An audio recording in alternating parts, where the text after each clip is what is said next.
Mr. Funny and the Magic Lamp.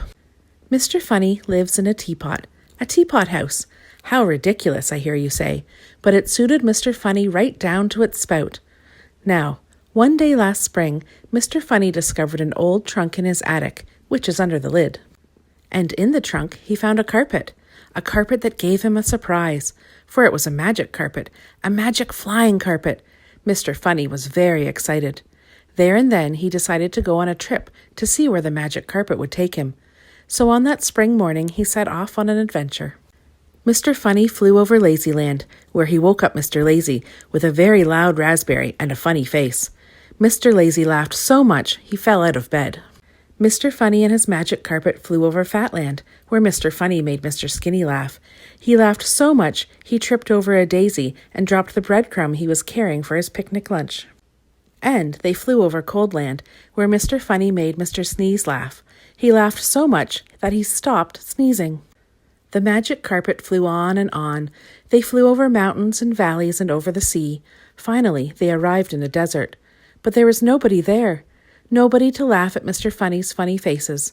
Then, just as he was about to leave, Mr. Funny saw something half buried in the sand. It was a lamp.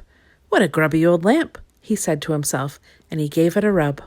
Suddenly, with a clap of thunder and in a cloud of smoke, a genie appeared in front of Mr. Funny. Which was all very exciting, but what Mr. Funny noticed most of all was how miserable the genie looked. Mr. Funny had never seen anyone look so unhappy. "Master," said the genie glumly, "I am the genie of the lamp, and I appear before you to grant you 3 wishes. To the genie's surprise, Mr. Funny pulled one of his famous funny faces, but the genie did not laugh. He did not chuckle. He did not even smile. Not a flicker. "Oh dear," said Mr. Funny. It was going to take a bit more than a funny face to cheer up this genie, and then he had a thought. "For my first wish, I wish for a piano-playing elephant."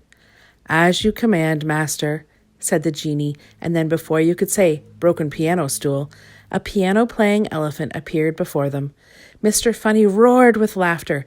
It was hilarious. But it was not funny enough to make the genie laugh. He looked just as glum as before. Mr. Funny had another thought. "For my second wish, I wish for a mouse."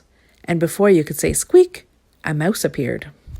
And as Mr. Funny and you probably know, great big elephants are frightened of teeny tiny mice. The elephant trumpeted in fear and jumped on top of the piano, which broke under the elephant's weight. Mr. Funny laughed with delight. "Now that was funny," chuckled Mr. Funny. "Not really," said the genie, who looked just as unhappy as before. "You are a gloomy fellow," said Mr. Funny. "You would be too," said the genie, "if you had to live in that lamp." "It must be a tight squeeze," admitted Mr. Funny. "You can say that again," grumbled the genie. "There's no room even to cough living in a lamp." "I live in a teapot, a very comfortable teapot, mind you," said Mr. Funny, and then yet another thought struck him. "For my third wish, I wish your lamp was a house." And before you could say, "Bring me a builder," the genie's lamp had turned into a house. The genie smiled. Only a flicker of a smile, but at least a smile. "That's more like it," said Mr. Funny. "Now, how am I going to get this elephant back home? I know. I wish—" "I'm sorry," interrupted the genie. "You've used up your 3 wishes." So Mr. Funny and the elephant had to squeeze on the magic carpet for their ride home. It was quite a sight. Rather funny, in fact. So funny, the genie roared with laughter.